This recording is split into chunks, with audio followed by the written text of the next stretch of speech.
want to show you one of my favorite ways to cook walleye fillets. What we're going to do is Parmesan crusted walleyes right here in a cast iron skillet, and I'm going to make a little side dish right here with on this griddle that you can see getting hot with some asparagus and also some potatoes. So what's in the pan right now is a little bit of flour, a little bit of cornstarch, and some panko breadcrumbs, salt, and pepper. So what we're going to add to this now is a whole bunch of fresh grated Parmesan cheese, and then also some fresh parsley, flat leaf parsley that I chopped up. Now I'll be honest with you, these walleyes were in my freezer. Had they not been in my freezer, I would probably do something a little less flavorful than this, but walleyes, once they've been frozen, don't have maybe as quite a fresh flavor as they could otherwise have. So this is an excellent dish that'll still make the fish taste delicious.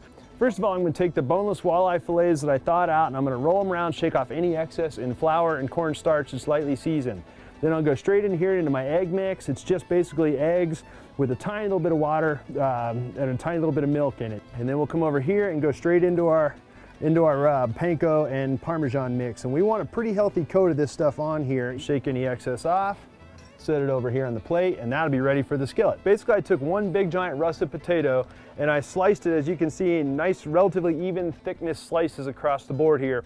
And then I blanched them in boiling water for about 4 minutes or so, give or take. Rinsed them in cold water. So I'm gonna go in with a little bit of olive oil first thing. I've got a mixture of salt, onion powder, garlic powder, black pepper, and a little bit of smoked paprika. And we're gonna give it a pretty good coating of this. Of course, we'll do the other side because we want them to be nice seasoned, so we'll flip them over to the same thing on the other side.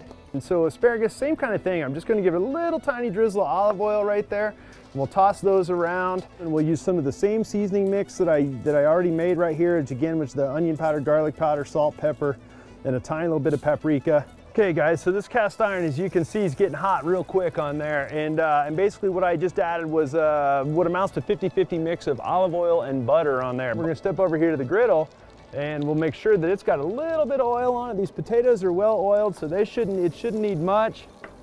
And we'll put all these guys down on there. And we're gonna go ahead and put it on here. In with the fish.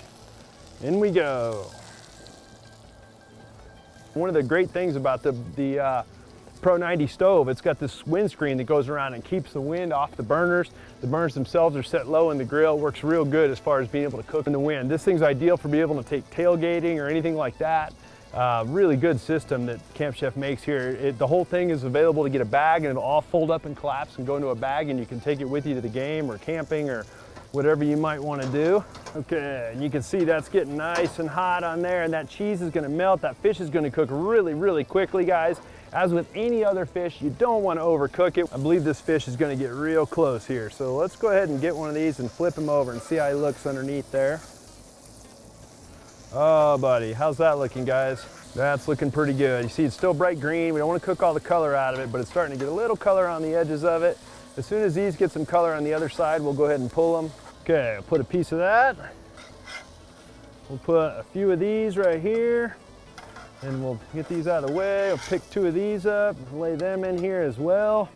We're not going to get too fancy with our plating. We're just going to do something like that. And guys, that's what I'm talking about right there. Parmesan crusted walleyes, griddle asparagus, and griddle potatoes. So simple, guys. So walleyes outside the box. Hopefully you enjoyed the show today. We had a great time making the show and all the crazy ways that we go about catching walleyes. So we appreciate you joining us. You can join the conversation on Facebook, Instagram, or Twitter. And most importantly, we hope you'll tune in, and we'll see you next week.